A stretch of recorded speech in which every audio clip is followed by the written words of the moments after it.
Hi అండి అందరికీ. ఈ వీడియో అయితే అందరికీ ఉపయోగపడుతుందండి. వీడియోని అయితే సేవ్ చేసుకుని వీడియోని షేర్ చేయండి, లైక్ చేయండి.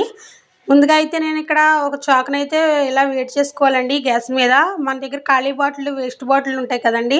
ఒక బాటిల్ తీసుకుని ఇలా కట్ చేసుకుని, మనం చీపురు కట్టలో కొంటూ ఉంటాం. వాటిలో ఉన్న కట్టలు అయితే తెగిపోతాయి కదండి. అప్పుడు మనం ఎన్ని కట్టలు కట్టినా సరే అవి అయితే ఊడిపోతూనే ఉంటాయి. ఇవి జారిపోతాయి కాబట్టి ఈ టిప్ అయితే బాగా యూజ్ అవుతుందండి. కంపల్సరీ ట్రై చేయండి. ఇలా బాటిల్ని కట్ చేసుకున్న బాటిల్లో అయితే చీపురు పుల్లలన్నీ పెట్టేసుకుని, మనం ఈ చీపురు పుల్లలని అయితే గ్యాస్ మీద అయితే కాల్చుకోవాలండి. ఇలాగా వాటర్ బాటిల్ని ఇలా మనం గ్యాస్ మీద కాల్చుకున్నామంటే వాటర్ బాటిల్ అంతా ప్లాస్టిక్ కాబట్టి కరిగిపోయి చీపురుని అయితే పట్టుకుంటుందండి. ఇది మనం తీసినా సరే రాదండి, అంత స్ట్రాంగ్గా అయిపోతుంది.